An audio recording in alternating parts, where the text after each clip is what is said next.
Okay. Okay. Hopefully we're back. I'm sorry about that, folks.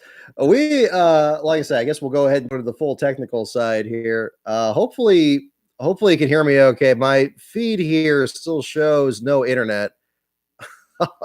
And I don't know if that's true. I don't know how it's letting me get on stream here. So we'll try to soldier through it. I don't know if it's just gonna end up being a radio show here or not, but okay, you can hear me. Okay, that's good. At least we got that. Maybe this ends up turning into a podcast. That might end up be the direction of this, the way it's going. This is disappointing. I got this computer just last week, and my goal was to do a test show before today, and that would have been the original plan. Okay, we have sound and vision. Okay, that's good. Okay, maybe the icon's just lagging. I don't know. Well, again, this was the issue. The other computer I had, it was starting to fall apart. Keyboard was falling apart. I got this one in on Amazon. I originally used an MSI. This is an Acer computer. Pretty happy with it so far. But my long-term goal here was to get OBS running so we can get kind of the share screen function on there. That may be something that the internet's still going to have to figure out here in the meantime. What I may do is I'm going to still soldier through the rest of the stream here because I know we got a lot to talk about here. We haven't even touched the Noah Gragson thing yet. So we'll certainly get into that. But yeah, we'll probably do a midweek show at some point. It's gonna be a busy week, so it's gonna be kind of tricky to cram it in, but I'd like to do another one to kind of work the kinks out. And maybe we'll work with OBS and all that and kind of experiment with some graphics in the background and see how that works. And hopefully by the time we do the Bristol show next Sunday, things will be a little bit clearer here. But thank you, those of you tuning back in. I expected to be only like 3 people by the time I got back on. So I appreciate you guys tuning in. Thank you again for the super chat there, Beast of Metal. Hark you our return. Have fun. Thank you so much. Certainly this is long term. Things are still pretty chaotic here, but long term, I do want to get these, put as much into these shows as possible. And hopefully the bandwidth or whatever is going to work out. And we'll get back to doing some regular discussion of the races here. But definitely let me know if anything else is cutting out or if the quality starts going down. If the video starts trailing off, try to hit the refresh button on your browser. Sometimes that works. I know that's about as much as just unplugging the router and plugging it back in sometimes, but we'll give that a try. But if it gets too bad here, we'll probably wrap the show up earlier. But we'll soldier on here and do that. The show must go on, and so it shall. So where did we leave off? I guess we were talking about the Truck Series race because I did that backwards. I was, if it had to conk out, I'm glad it did it then because I think my thoughts were a little bit more scrambled on that. And we just barely touched about Kyle Busch and the allegations. Again, nothing confirmed of possible team orders there going on between John Hunter Nemechek and Kyle Busch. I think within the context of everything that's happened so far, that we have a situation where, again, if there's any semblance of impropriety, if there's any indication that perhaps some team is trying to game the system in a way that's a little bit outside the realm of sportsmanship, NASCAR should treat it seriously, especially just a week or so after the Las Vegas incident where Kyle Busch spun out of the apron. I think that made this particularly dubious. And for what, at the end of the day, if not, Kyle Busch winning yet another Truck Series race, but handing all the stage points to his top teammate there in terms of John Hunter Nemechek. I was very interested in the broadcaster's reaction to that because it seemed like, and again, maybe this is reading too much into it, but they seemed to sense something was up or didn't know how to handle it. It was hard to tell because usually their calls are so lame for a lot of these, especially in the Truck Series and the Xfinity Series. It's been a problem for both of them in particular, but the Truck Series in particular seems to really have this issue where the calls, even to the end of the stages, are kind of lame. That's where I was kind of pointing that out during on Twitter there that day. It just seemed like they weren't particularly excited about what was happening. And I guess it's a difficult situation to find them in. If there is a situation where maybe there was some manipulation going on, then how do you handle that? It seemed like the main broadcaster was trying to kind of break that down when they came back from break, especially after the second stage, and try to understand it a bit. But of course, when you have Michael Waltrip in the booth, it's going to be very hard to kind of broach the subject of manipulations of the outcome of a race. And so perhaps maybe that's the reason that they don't really talk about it that much. But it really, yeah. And again, it's difficult to prove. I mean, you're exactly right there, Zachary. I mean, and again, you don't want to accuse anybody of anything, but again, the semblance of impropriety, it really speaks to people trying to get into your sport or into that series in particular.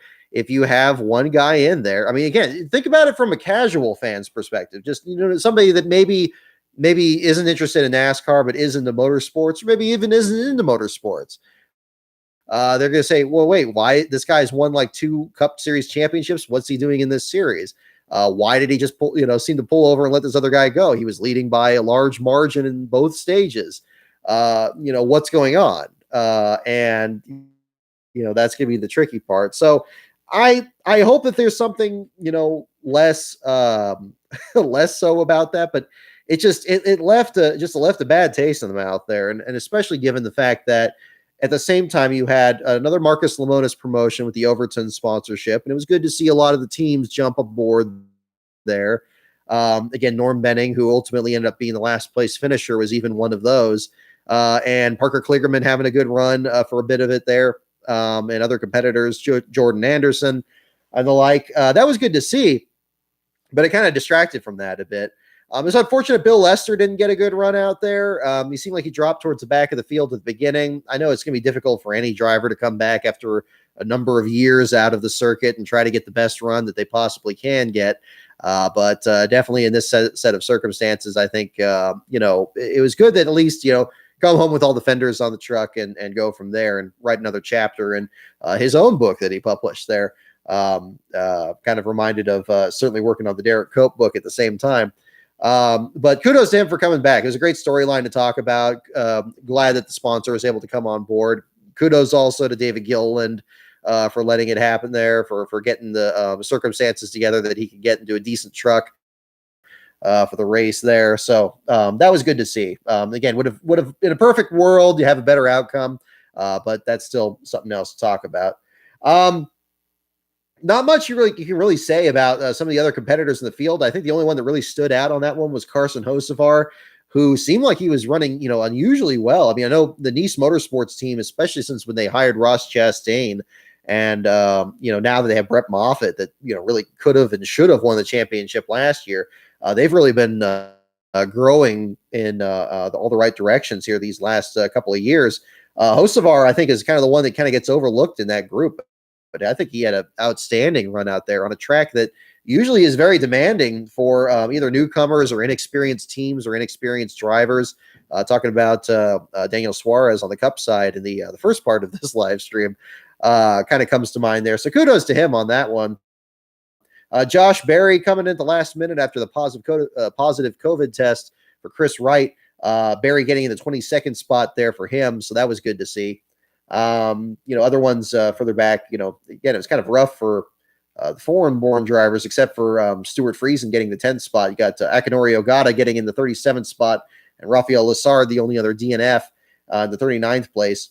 Unfortunate to see Norm Benning get last again there, the 17th of his career, and the first of his for this season. The defending NASCAR Truck Series champion was trying to make something happen out there. It seemed to have a loose wheel at the beginning of the race, and some very lengthy pit stops that put him multiple laps down the NASCAR. I didn't hear a first warning that he wasn't keeping up minimum speed, but apparently, I guess one of those pit stops he was called in, because by the time he was flagged off the track for not maintaining minimum speed later in the race, he ended up being parked for the race and shown to be out because of the listed reason too slow. And he's the most recent one to also fall out of a Truck Series race and finish last for that same reason, which was last year at Dover, I believe. So unfortunate situation there for Benning. Hopefully things turn around, and apparently ran out of tires too. So just an unfortunate situation there on that. Really hard to tell. The question was raised, certainly, like, when the money comes in from Marcus Lemonis for these promotions, where does it go? Obviously, when you're running a really underfunded team, I would imagine there's a lot of things you want to work on, whether it's not just your tire bill, but also, engine, suspension, and everything else. I'm not sure exactly the status with Benning, but it seems like they just have that one truck that they run every week. And, a similar situation to like Jennifer Jo Cobb or these other competitors out there at the lower end of the field.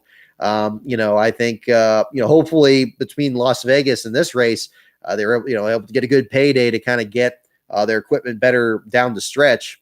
We could certainly hopefully see that further down the road here. Although coming back into next week at the Bristol Dirt Race, when the Truck Series runs that as well, that's one where Benning has kind of a bit of more of an advantage. He really kind of cut his teeth on dirt tracks. And, is always look forward to Eldora. Of course, he pretty much was the big reason that Eldora was such a success that first year with that great battle with Clay Greenfield to end the last chance qualifier. Certainly, I know, he's excited about that event and hopefully he'll have a good performance out there at Bristol. And who knows, perhaps get a really surprising run that can get him even more exposure the old-fashioned way getting out there. So that's going to be really exciting to see. Certainly one of the many storylines to cover in the Truck Series side, but that'll be good to see there as well. Let's see. Alexander Loof, which track would you rather see Cup Series race? Canadian Tire, Montreal, or Mexico City? Ooh, that is a very good question. Man, any one of those would be really good. I would have put Mosport a bit lower on the rankings until we went there 2 years ago. I've said it too much before. It's a gorgeous track up there. Very relaxed atmosphere, almost like a county fair kind of atmosphere. Kind of the infield is like going to a track back in like the 1990s with very few, a lot of the fan supported tents or kind of the gypsy tent kind of things you'd see in the infield there. A lot of grass, people just sitting on the side of the hill to watch it. But at the same time, a very modern media center and amenities out there in the last corner of the track. Really would be interesting to see the competitors out there. I only wish that we explored the track a bit more that weekend. I was really mostly around just the front half of it during that weekend. But gorgeous facility. In terms of competition, though, I would say Mosport, the Montreal track has to be top of the list there. I would love to see them back out there. Each one of the Xfinity races there were instant classics. I think one of them actually got reposted on NASCAR's YouTube channel just a few weeks ago to indicate that, whether it was the Robbie Gordon and Kevin Harvick doing the dueling burnouts, or Danica Patrick running over the shoe, or any of these other moments that were in between, or Jacques Villeneuve just constantly coming close, but not quite to pulling off victory there. And competitors such as Boris Said or Justin Allgaier even pulling off victories there. A lot to certainly talk about. Mexico City is interesting too. When you go back further there, you tend to think about Scott Pruitt and Juan Montoya's controversial incident there. You think about Jorge Getters winning the first pole there in 2005 and how great that was. That a local, one of the drivers native to Mexico was able to pull off a great qualifying run against some of the great Xfinity drivers, even Martin Truex Jr. running back then. Was a great story as well. One thing I was talking about Mexico City a bit earlier, and I think some of you guys were talking about this, that it sounded like they were going to do a segment on that track. It was cool. They talked about the brothers Rodriguez that were competitive racers. It ended up being more of a profile on Suarez and his crew chief today, which was a cool story in and of itself. But really that track, one thing I remember really well about that was they had, I think it was priests or nuns on pit road that were blessing each of the cars with holy water. And I thought that was just the coolest thing because it gave it this very epic, like speed racer kind of vibe where, these competitors are globe trotting around the world and they're doing like different things for, local culture and stuff like that. I don't know. I'm not a big Formula One fan. Do they do that when they do Formula One races in Mexico? Because I'd be interested to know if that's still tradition. But I thought that was really neat. Like if you get more things like that with the NASCAR context and bring racing in different places there, any of those international circuits, I think, are fun to see. Hopefully, it becomes more feasible to do in the near future. But that'll be something to talk about. Let's see. Is there a layout? Okay. Have I seen the layout change to Mexico since F1? Okay, I haven't seen that. I got to see that again, but that'll be one to certainly talk about.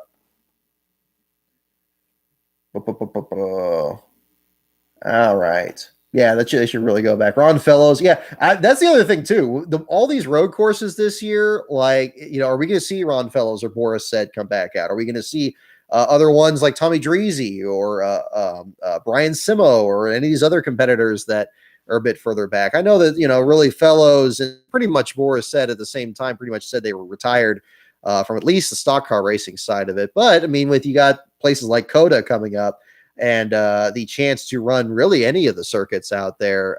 We see, again, we talk about Bill Lester coming back. We talk about some of these other competitors come back. You never know. These road course racers might be missing it. I'm going to be curious at Sears Point in June if you got the fact that we didn't have the race last year, if that's going to make some of these road course drivers want to come back out and tackle it again, especially since it's only going to be the second time with the carousel. So we didn't really see that at the Daytona road course, but that would be another storyline that will be exciting to follow up. That's going to be the thing that's going to be big this week too. Gosh, on top of everything, computer issues and everything in between, the Entry List Storylines article, I think, is going to be just stacked this week between all the other dirt track ringers that are going to be coming into the fold here. But that'll be a fun one to get. Still scheduled for this Thursday as a feature this week for the Truck Series and the Cup Series. So we're not getting Xfinity out here. I think Xfinity has become one of, again, my favorite circuits out there. Even I never thought I'd like something more in the Cup Series because I grew up with it, whereas my Xfinity history knowledge isn't very deep. But I've really enjoyed it the last few weeks, and this week was certainly no exception to that. So with the Truck Series thing, I mean, any semblance of team orders, who knows what happened there. I don't think we're going to get the straight story on that, just like with the Las Vegas incident with Kyle Busch.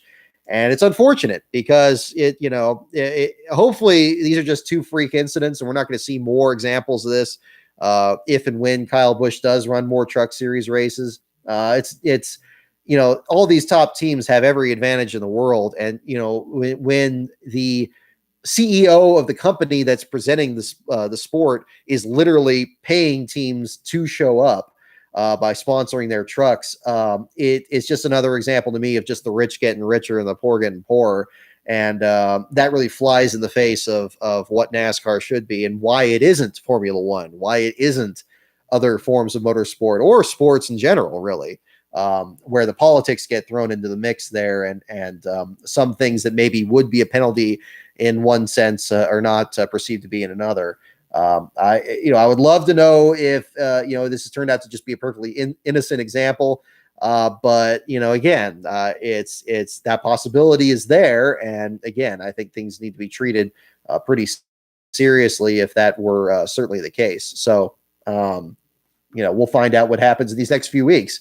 But especially if it becomes kind of rampant with, in my mind, I think we have two incidents that certainly seem to play out very fortuitously for Kyle Busch Motorsports in consecutive weeks. And it could be a situation where if there is something like that happening, and these are intentional incidents, at some point they're going to go too far and they'll get caught on it and then they'll get taken care of. So, whether or not, whether this was or not, who knows, but that's going to be something to kind of look at going forward. This brings us very neatly along to the Xfinity Series race, which was also stolen by a moment that was very surprising.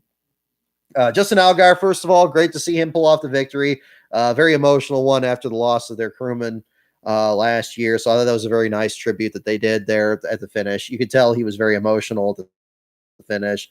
I'm certainly, at any time when you see a competitor be that emotional to victory or even a great finish, that's really exciting to see. So good job by them.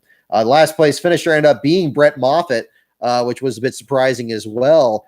With that wreck on the back straightaway, Brandon Jones getting into Moffitt, triggering a massive pileup on a one-lap sprint to the end of the stage. Isn't it interesting that just like at the Daytona road course, we've had yet another big needless accident among the leaders to finish up a stage like we had with Allmendinger and Cindric at the end of the, I believe it was the first stage there in that race. Ended up ultimately pretty much eliminating Allmendinger while Cindric was able to almost pull off the victory at the end of that. But an unusual set of circumstances. Great job by Jimmy Means Racing to get Gray Galding out there.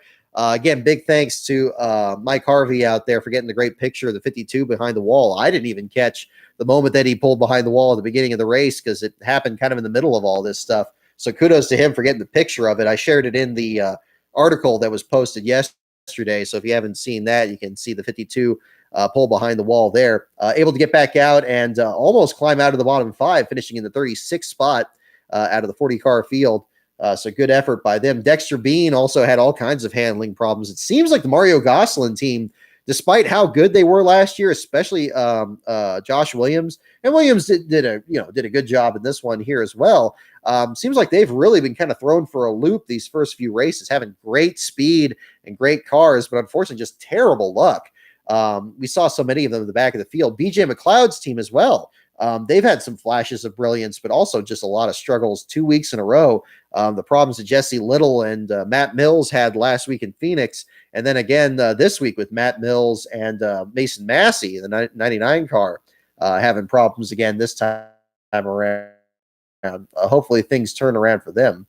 Massey was one I was very impressed with at Bristol last year when they basically were behind the wall for about half that race last summer and came back out and actually gained a couple of spots, putting Michael Annett to last place. I thought that was a very gutsy performance when any other team probably would have just packed up and left at that point. So Massey's been a driver that I've been enjoying keeping my eye on. But of course, the race didn't end up being about any of these competitors because it was about a scuffle on pit road between Daniel Hemrick and Noah Gragson. And so definitely want to get your guys' thoughts on this as well and how that turned out. This one is a bit trickier than the Kyle Busch situation here. It seems like more and more information is coming out to really try to properly put all this in context. Now, on the one side, you have Noah Gragson, who has been unflinchingly one of the most aggressive drivers out there and seems to constantly find himself in the middle of stuff. We talked about the incident with David Starr at Homestead, where, again, just a bad tire failure by Starr, not his fault. Gragson was just in the wrong place at the wrong time. Should he have picked the outside lane? Should he have not? Should he have backed off with a big enough lead that he had, that he could have just avoided the accident altogether? Seems obvious in hindsight, but then, obviously he cast aspersions over there to the Motorsports Business Management Team, which Carl Long was understandably not happy about. And David Starr, I'm sure, despite his very affable personality, was not happy about. This being just the latest of a number of series of incidents. You have Gragson's incident with Myatt Snyder at Las Vegas a while back. You have other scuffles, the ones with Harrison Burton for sure. And the list goes on and on. We talked about the incident on pit road today between Anthony Alfredo and Eric Almirola and how easily that could have been dangerous. It was looked at before that pit road incidents, no matter how incidental, are treated very seriously. And certainly a car bumping into another car, regardless of the situation that led to it, I think does need to be treated seriously. Were there mitigating circumstances in this one? Well, the more footage that we saw from this, it looked like Hemrick overshot his pit stall and backed up, which is perhaps the reason Gragson overshot his pit stall and had to back up as well. Now, there were further reports that apparently another car, a lapped car, was behind Hemrick's stall and caused Hemrick to overshoot his pit stall. And as was discussed during the broadcast today, Atlanta has very small pit stalls. A chain reaction like this is not entirely unforeseeable. In fact, it could be argued that it's more potential for a situation like this. That said, I think that in those circumstances, it probably should be more important than ever that a driver be more careful not to cross the line and potentially endanger the pit crew members in another pit crew from there.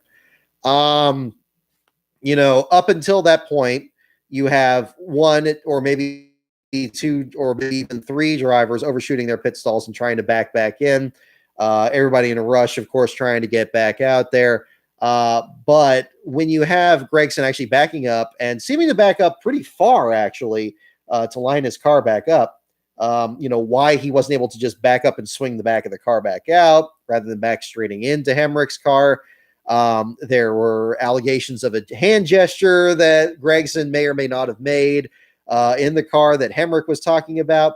In the fog of war, and we've seen this so many times, especially last year, it's really hard to hand down a proper judgment in this. And I think NASCAR found themselves in that situation too. And again, to be consistent with what I talked about earlier with Kyle Busch and the trend from the Las Vegas incident into the allegations of team orders in Atlanta, I think they probably should have handed down some kind of penalty to Gragson because of not just this one seeming to be certainly dangerous on pit road and could have been even more serious.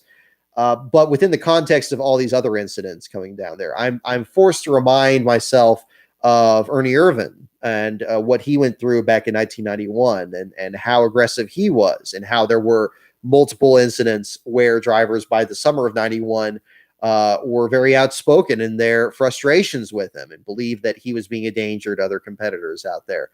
I'm thinking also back, especially in a pit road context in 2007, when at Dover, Tony Stewart and Kurt Busch tangled on pit road and very seriously could have endangered some pit crew members in there.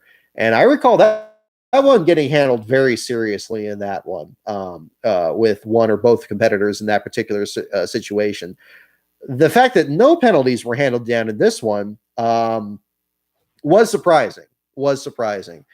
Whether it should have been more on Hemrick's side or Gragson's, that could be up for debate. I think certainly Gragson, within the context of what's happened, something probably should have been done. Should he be suspended for the rest of the year? I think that's a little bit extreme, even under the circumstances of what he's done to this point. I think NASCAR is in a situation where they're probably looking at something like this and saying, well, here's a guy that's, really ruffling a lot of feathers and he's checkers or wreckers the third race of the season. And, how absurd is that? But hey, it's putting buns in the seats, or at least, the limited capacity they have.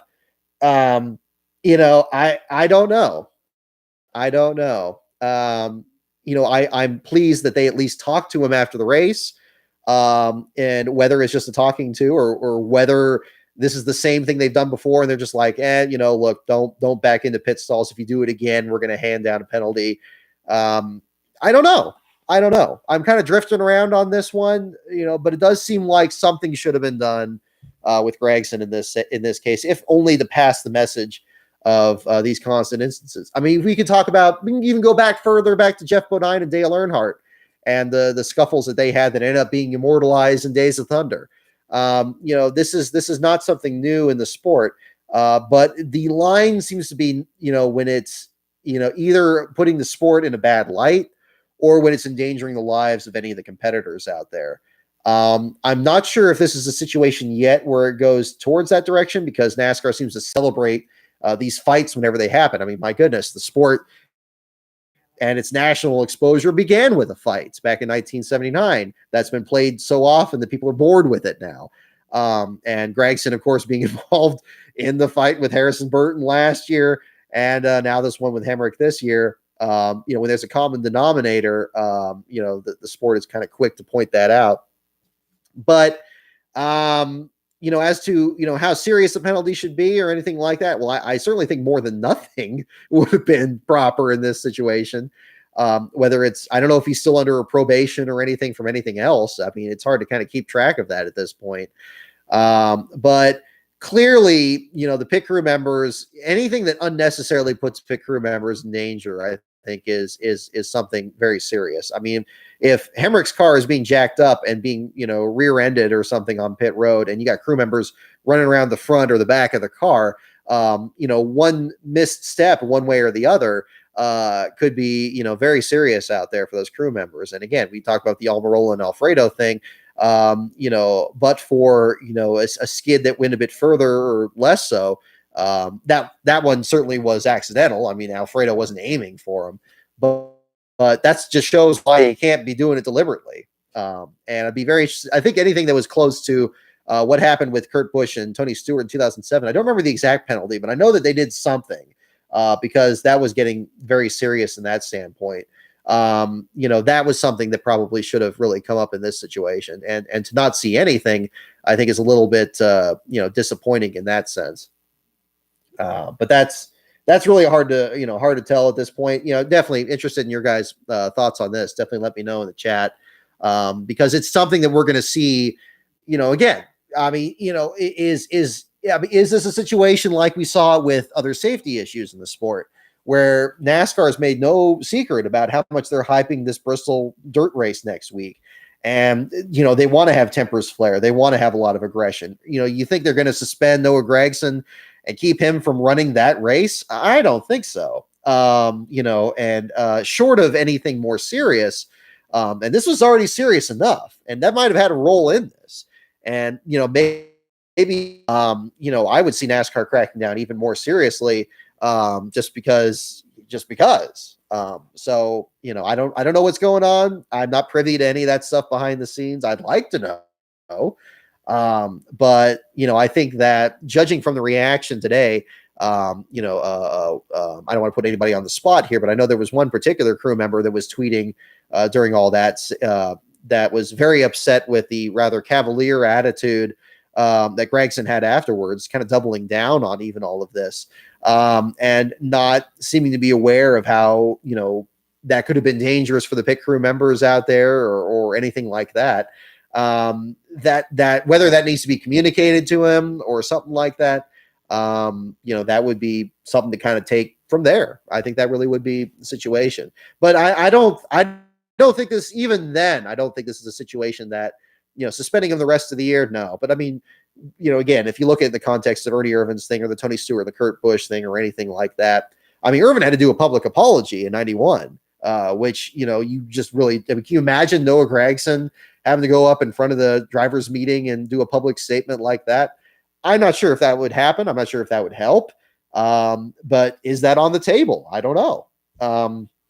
What's the line? What's the line where it's too much? I think, again, as I said, I mean, if it's endangering people out there, if it's endangering pit crew members, other drivers, if it's unnecessarily tearing up equipment, and if it's just in general putting the sport in a disrepute, that's the problem. But the problem is a lot of the danger is what the sport builds on, what the sport, thrives on. But unnecessary risks, unnecessary danger, and something that could be very serious needs to be handled seriously. And I think NASCAR understands that.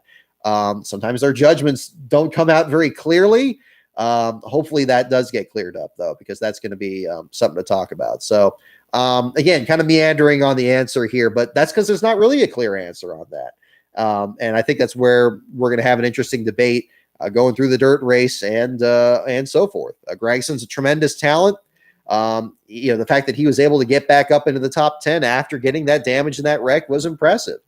And NASCAR, to a certain extent, is going to do what they can to keep the most interesting personalities in the sport and promote, names are made here and all that other stuff with him. And you got the Dale Jr. element too, with the JR Motorsports thing. Is this something that Dale Jr. needs to take more of a step in, or other people within the team? Does it have to come from within, or does it have to come from the sanctioning body?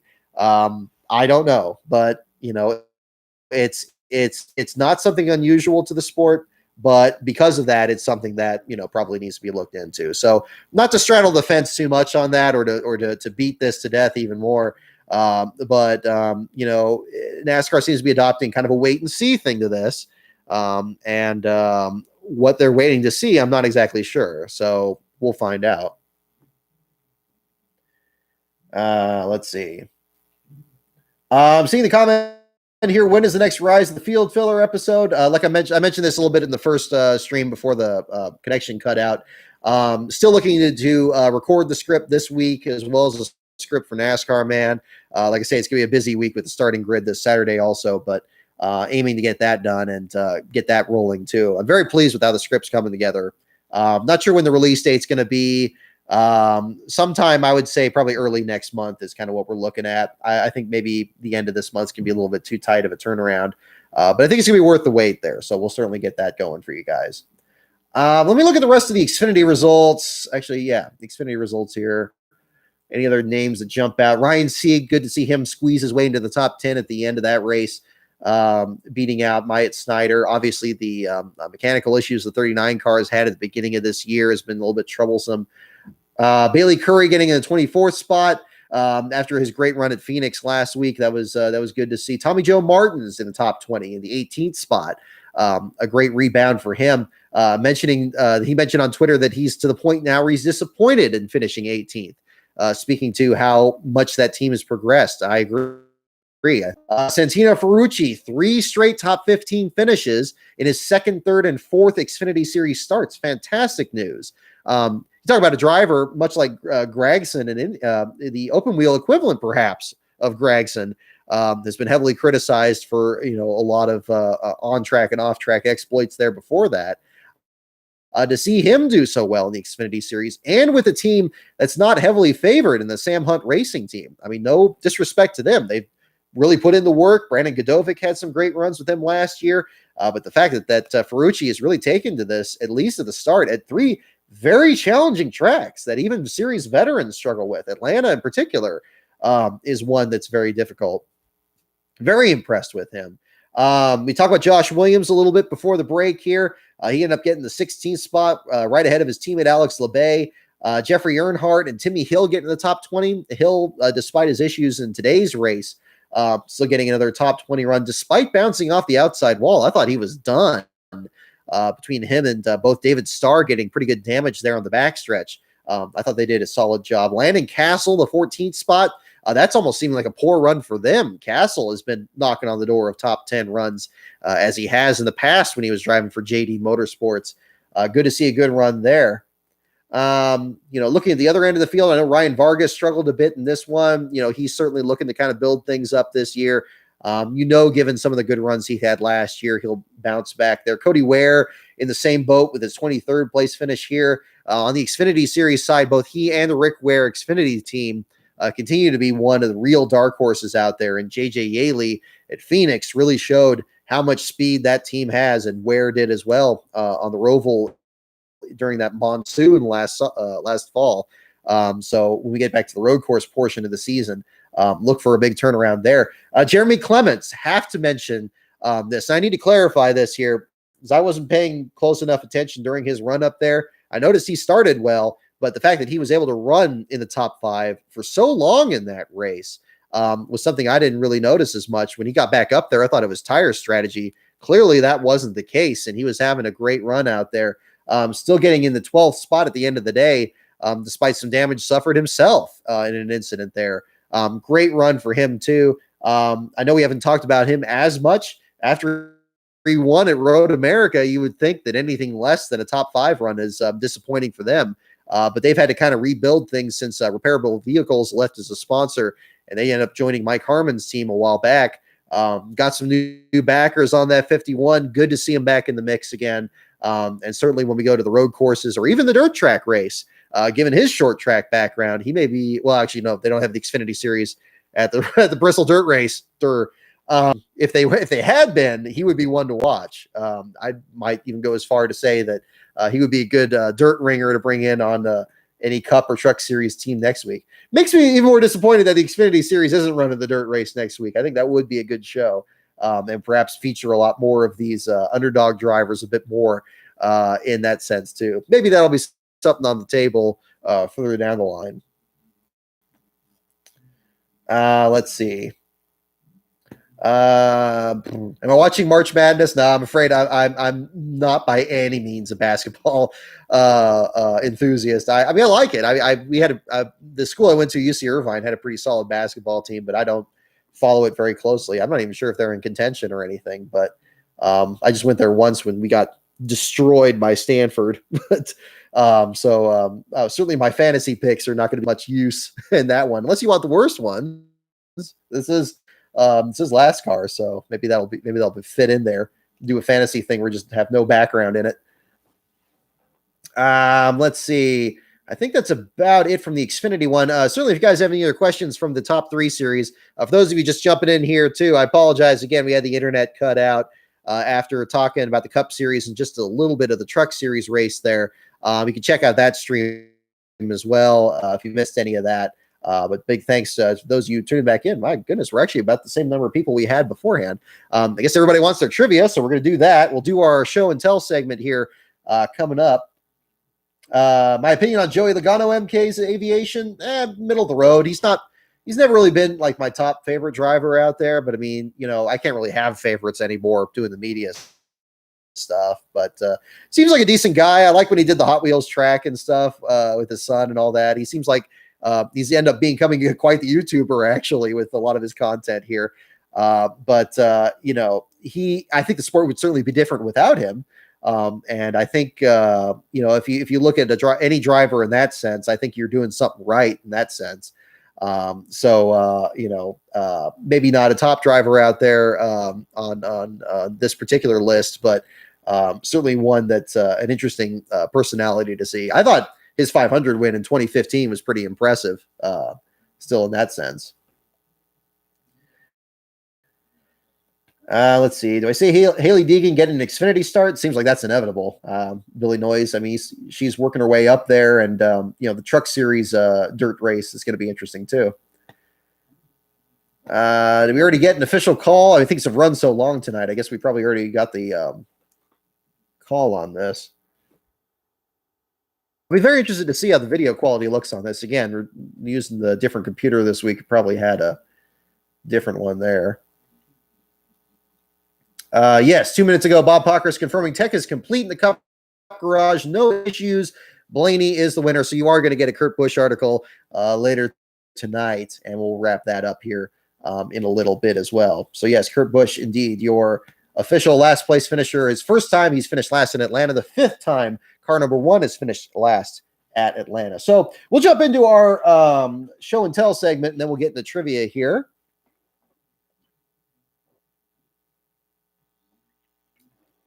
Definitely bringing out the code red again. All right. So let me get the right window open here. Oh, thank you again, Confirmation 07 for the super chat. 2 races in a row that Mike Wheeler makes a bonehead pitting decision. He is always pitting later. Even Bubba called him out on the scanner. Okay, I wasn't listening to the scanner at the time there, but obviously finishing a lap down there with Suarez. If that was a situation, that would be pretty disappointing there in that situation. I think they'll still turn around though. I think in terms of raw speed, again, we talked about this in the first part of this stream here. The battle between 2311 and Trackhouse, I think, is going to be one of the more compelling stories that we're going to have this summer. Heck, probably even through next week after we've seen both of them flirt with top 10s in consecutive weeks. Very excited to see what the both of them will do. QVC channel here, but I was looking at their hats where they had like the little sugar skull on there. I didn't notice that at the very top of the skull, it has like a little 99 in it. Good job. Like, I mean, some of NASCAR fashion, I know Alan Cavan already did this on his channel talking about this, but interesting style that's coming in with some of these teams. It's very intriguing to me, and hopefully we'll bring in more fans in that sense too. Oh, that was pretty sweet. All right. But yes, let me get into the our show and tell segment. Got another diecast I wanted to show here. One of my all-time favorite paint schemes that hasn't had a throwback yet at Throwback Weekend. And I picked this one up just recently. This is Lake Speed's Purex car from 1992 and 93. One of my favorite paint schemes. It really stands out. You got the blue and the orange here. Speed, as you remember from the videos that both I did with NASCAR Man and Slapshoes video as well, won one of the first races with Hoosier tires in 1988 at Darlington, ran his own team. The number 83 was kind of synonymous with him for years, and he ran it for a few years after that 88 when he had a very bad wreck at Daytona and at Pocono in 89 with the Bullseye sponsorship. He had Prestone come on at the last minute in 1990. And then by 92 and even 93, he had a very rare short track start at Bristol, the race we're coming up to here in 1993. Usually ran more of the big tracks, but he had this Purex sponsor here, and it really looked nice. I got a show on there. I like the way they did this on this diecast, especially the graphics. They had like this painting here on the top here. I just love the artwork. You don't see this kind of thing these days with a lot of these promotional diecasts and stuff, or at least not in the same sense here. I'm always a sucker for these old Racing Champions ones here, but yeah, I really like the graphics they did on there. The back of the card's interesting too. We got the statistics on Speed here. Born January 17th, 1948. His own team, the number 83. Yeah, kind of some of the old branding and stuff on the back of it there. So really interesting to see. So Yeah, definitely one to certainly talk about. This is definitely there was a surprising number of these on eBay. I don't know what it was at the time, but I definitely was curious about this because I remember a wreck he had in '92 where the car caught on fire, and I remember being bummed out because I was like, man, that was a really nice looking car. It was too bad that he got in a wreck there, but one of the things that kind of stands out from one time or another. So Lake Speed in the Purex car, definitely a throwback that I think would be pretty neat out there. I guess BK Racing missed the boat when they were running the 83 for a little while there, or anything in that time period. But good to see a lot of obscure cars and stuff made in diecast there, or at least lesser known. Unfortunately, never won in this paint scheme, but had some solid runs. I seem to recall at that point. But that one's a good one to see in that one. Yes, Alexander Luft. You mentioned him running the go-karts against Ayrton Senna. Yeah, I mean, fantastic runs at that same point too. So definitely got to bring that up. We'll do other show and tell things later down the road on the future shows. Maybe bring something out, maybe a die cast or something else from the collection here to kind of show. I don't know if I'll see if I could make it tie into the race and somehow. Still kind of figuring that out. But without further ado, we'll jump into our trivia segment here. Hopefully the audio and everything is still looking okay on this end here. Jack Garland, I saw your comment here mentioning Ryan Blaney winning in Atlanta. Yeah, same track where his father Dave very nearly won a couple of races here. I mean, you mentioned Jerry Nadeau's win in 2000. He ran in the back of another car.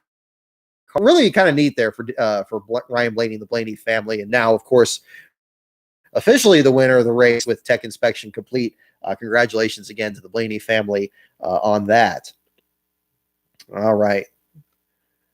And let's see. Okay. So again, we're going to go with the categories here. You want NASCAR, pits, teams, tracks, drivers, and the wild card. Maybe what I'll do for future ones, I'll do the show and tell while we're waiting for the for everybody to pick their category. Still figuring out the elements of the show here. Again, the categories are NASCAR, pits, teams, tracks, drivers, and the wild card on the late 90s Trivial Pursuit machine. Go ahead and definitely let me know which category you'd like. Any other questions you have from the racing action this weekend, don't hesitate to ask, and we'll jump into this as well. Good Eye Brian asking me about how I got into the last place finisher thing. Gotta say, I mean, really, drivers like this were probably a big part of it.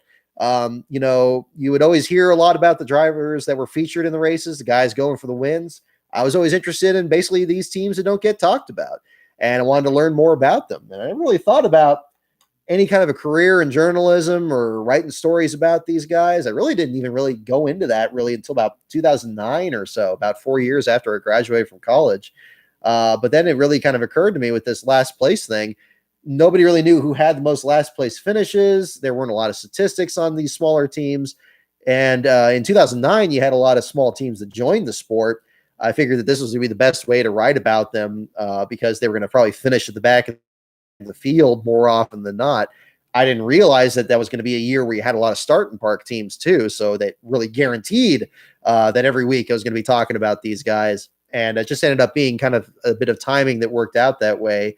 And here we are, 12 years later now at this point and still doing it. So number of different ways. If your focus is just on the small teams, myself or Racing Underdogs or any a lot of these other channels out there that or Twitter feeds that follow these teams, or Mike Joy in particular, I think has a great eye for small teams. That's one aspect. Some people are interested in the pit crews or the strategy. Some people are just interested in who wins the race, and that's fine too. Or you're interested in sponsors or competitors coming back. There's so many different ways you can enjoy the sport. And hopefully a lot of people have found from this that, that's one way to kind of enhance your understanding of the sport. And I learned something new all the time too, in the same path. So there's that too. Let's see. Seeing a lot of guests for the wild card. So, okay. Yeah. Good lead on that one. All right. So we'll jump into the wild card and we'll do a few questions here. Okay. So first question of the evening. Who is the president of Daytona, USA? Now this is as of, we're talking like 97, 98, 99, right in that range here. So back then, Who is the president of Daytona, USA? That's exactly how they phrase it there. The president of Daytona, USA. Thank you so much, everyone, for tuning back in here. I was expecting to just basically be talking to myself when I got back online here. So I do appreciate you guys tuning back in. We're gonna get the bugs worked out on this show here pretty soon, hopefully. I'm gonna try to get OBS working, and then we're gonna tinker with that. Busy week, but it's gonna be an enjoyable one here as we go into this weekend.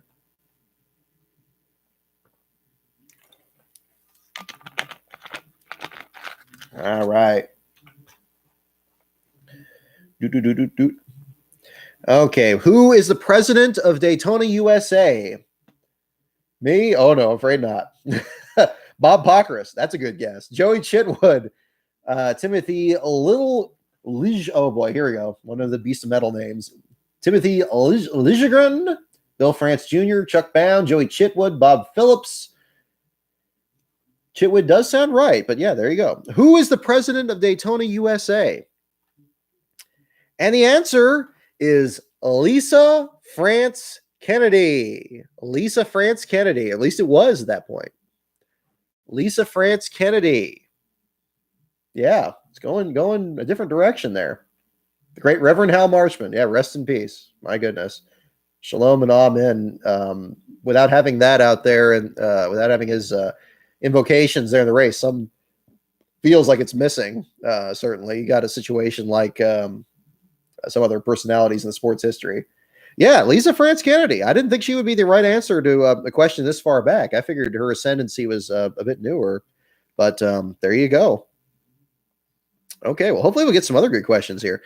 Next question here. What NASCAR Winston Cup star is also a 4-time ASA champion? So again, late 90s. Think about that time period. What NASCAR Winston Cup star is also a 4-time ASA champion? 4-time ASA champion. I'm not close. Oh dear, Beast of Metal. See, yeah, you gave me one that was too hard this week. I can barely see it. Liljegren. Okay, what are you saying? The J is pronounced like a weird combo of L and Y. Liljegren. Okay, I guess that makes sense. Like Van Viergen or something. What NASCAR Winston Cup star is also a 4-time ASA champion? 4-time ASA champion. I guess it's for Gordon and Martin and Rusty Wallace and Ariana Grande. Gary St. Amant. Gary St. Amant. I can't hear that name without hearing it in Rick Benjamin's voice. 4-time ASA champion, it is Mark Martin. Mark Martin is indeed the correct answer. Ultimate 23 Dragon, I think you were first on the button there. Jack Garland. WF Hornet, Zachary Leffler, several of you got it. Maserati 9, Beast of Metal, Stephen C. Rusty Wallace, that was going to be my first guess. So it was Rusty Wallace, but yeah. Slap Shoes, yeah, there you go. All right. Okay. Here we go. Here's a good one. What Busch Series regular, is Richard Childress's son-in-law? Think about that one for a second. What Busch regular is Richard Childress's son-in-law? Don't look it up. Don't look it up. What Busch Series regular is Richard Childress's son-in-law? That's our next question. All right. What we got here?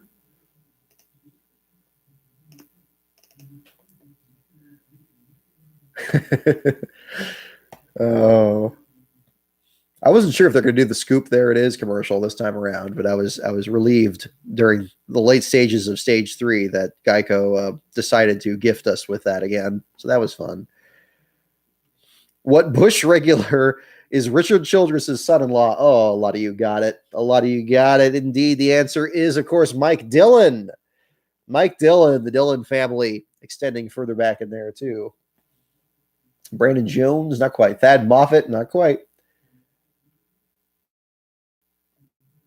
Mike Dillon, indeed the correct answer. Alexander Luft, I think you were the first one on that one. Right on. Confirmation 07, Ultimate 23 Dragon, and several others. Okay. All right. So we got a good mixed bag here on the wild card here tonight. Let's see what we got. Ooh. What was Daryl Waltrip's best high school sport? What was Daryl Waltrip's best high school sport? Old EW. What was his best high school sport? Yeah, don't look it up. Yeah, Slapshoe's Mark Martin series is quite good. I enjoyed that one too. Putting it, because Mark Martin really wasn't my guy in that time period, but I mean, putting all those near misses in the championship in context, it kind of reminded me of Rick Houston's book on Dale Earnhardt and all of his near misses in the Daytona 500 and presented with as much detail as possible. It's interesting how much his career is kind of built around these things, but yet, having tremendous amount of success in spite of shortcomings, in one way or another, and whether it's a championship or winning the 500 there. Thought that was interesting. What was Daryl Waltrip's best high school sport? Skeet shooting, baseball, the Icky Shuffle team, badminton, football, and the answer is track. How about that? Track. Just footing it. Austin Foster, you got it right. Track is indeed the correct answer. Maserati 9, you got it too. Back then, being a jackass wasn't a high school sport. Well, I guess that's a good argument.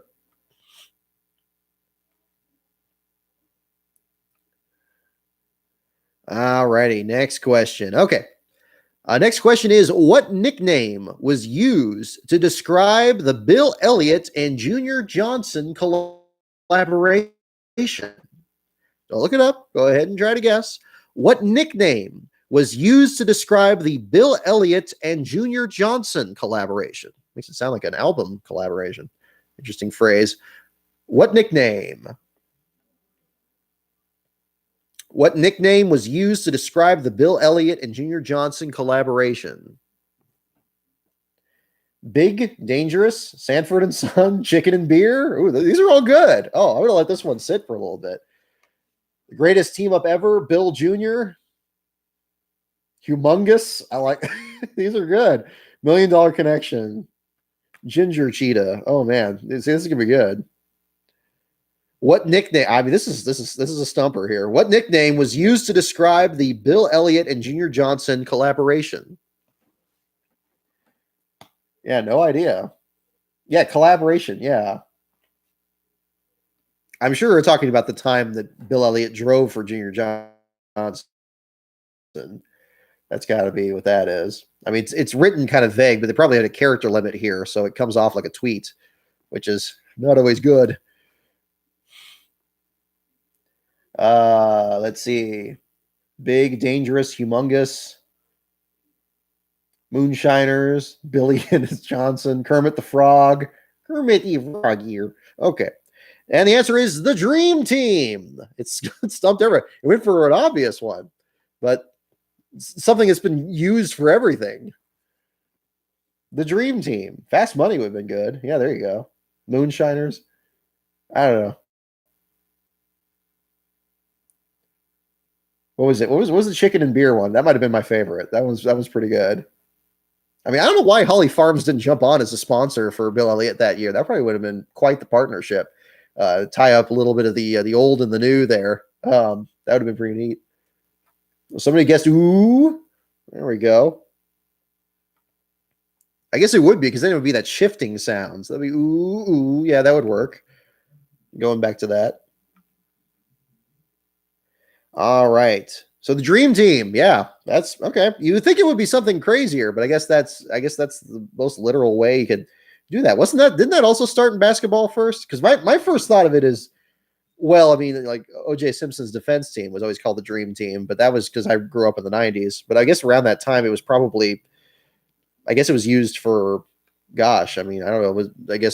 Probably Michael Jordan, I would imagine, would have been one use of that, or the Chicago Bulls, or it has a very basketball feel to it. Like I figured it would be like, I know O.J. Simpson was football, but I mean, that was a whole other thing, the trial, of course. But, yeah, I kind of think it would be like a Lakers or a Chicago Bulls or something like that. It's been used a lot, I'm sure. I mean, that has a satisfying rhyme to it. 92 USA basketball team. Okay. 94 or 2014 Germany World Cup team. There you go. So he could be, yeah, anybody. I wonder if it was like something before 92. Like, I guess that would be the trickier part. I don't know. Anyway, next question. What driver spends his spare time at Civil War sites armed with a metal detector? What driver spends his spare time at Civil War sites armed with a metal detector?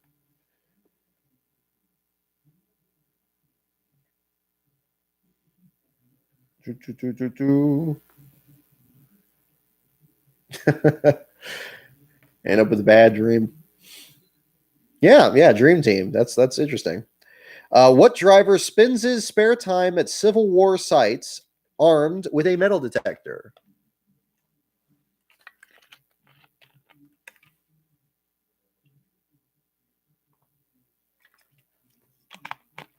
All right. We're going all the way tonight.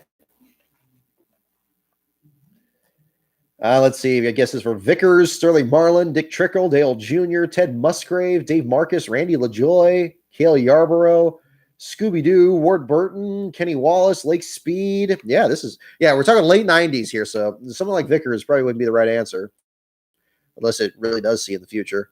What driver spends his spare time at Civil War sites armed with a metal detector? Jason Statham, the Code Red Mountain Dew. That's close. Running out here. Better believe the Dew will be back next week. What driver spends his spare time at Civil War sites armed with a metal detector? And the answer is Sterling Marlin. Sterling Marlin is the correct answer. Well, Lake Speed, we had that earlier. That was our show and tell segment here with this one. So we had that. Ray Cicerelli. Oh, see, look, all over the place. Wow, I didn't expect to have this much of a variety of answers here. Yeah, Sterling Marlin is the correct answer. That's something. Well, I mean, I guess it's really hard to tell. If you have a lot of drivers that live around Civil War battlefields, it could conceivably be any number of them. But yeah, Sterling Marlin is indeed the correct answer out there. Last Bro's favorite driver. All righty.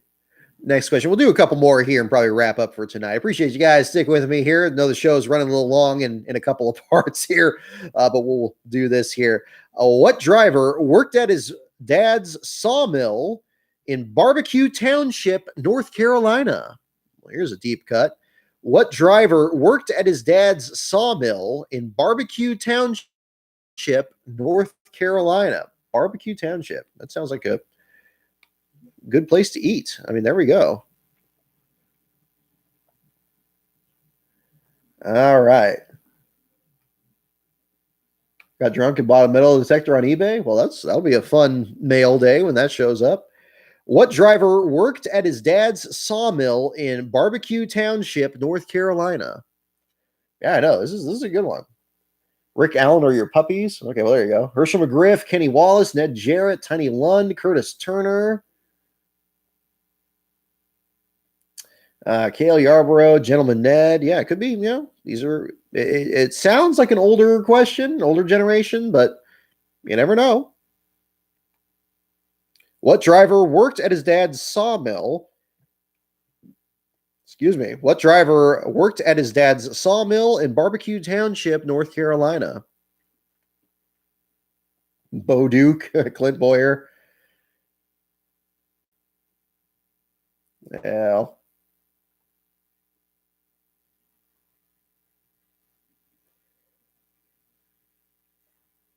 Yeah, just to be safe, we'll kind of avoid the Vickers discussion here, but yeah, no worries there. I get the message there for sure. What driver worked at his dad's sawmill in Barbecue Township, North Carolina? Let's see. Presley, Boyer, Gentleman Ned. It's a tough call. It's a tough call. You don't have to strike the comments, man, but that's a beast of metal. That's all right. But yeah, we'll just that may be a discussion for another day. What driver worked at his dad's sawmill in Barbecue Township, North Carolina? The answer is Herb Thomas. Herb Thomas. Anybody get that? I'm not sure if anybody got that. Herb Thomas is the correct answer. So yeah, it's that was kind of the thing. Like I almost thought of it reminded me. I know when I wrote the JD book, there was a story that Herb Thomas figured out how to race by driving his father's truck, and I thought there was something in there about working at a sawmill, but I wasn't 100%. But I know it was an equipment truck of some kind. I guess that was where that sounded like it, but still surprised it's the right answer. It seemed like it could have been. I mean, those of you who guessed Curtis Turner, I think that was a good guess too. I mean, he probably had a similar background. It's hard to tell.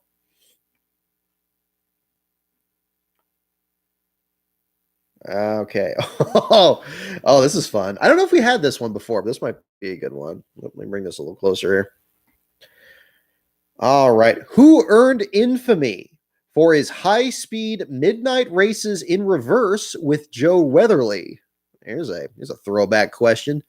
Who earned infamy for high-speed midnight races in reverse with Joe Weatherly? So Joe Weatherly was already doing this with some other guy because he had to race in reverse in the middle of night in, I guess, the 1960s at the latest. Who earned infamy for high-speed midnight races in reverse with Joe Weatherly? Don't look it up. I'm not even sure if Google would answer this one. All right. You got Curtis Turner, Tiny Lund, Dan Gurney, Ricky Rudd, Wendell Scott, Fireball Roberts. Who earned infamy for high-speed midnight races in reverse with Joe Weatherly?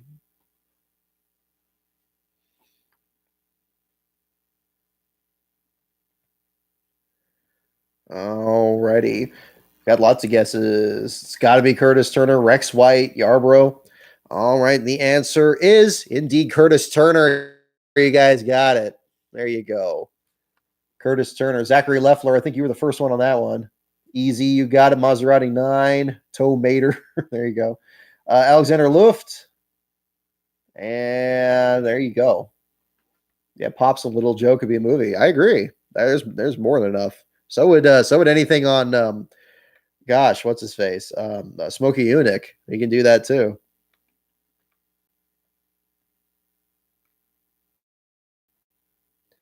All right. So we'll do one more question here and then wrap up for the evening. Last question for the evening in the wild card section. What future Cup champ tried turkey farming before he got his NASCAR career in gear? What future Cup champ tried turkey farming before he got his NASCAR career in gear?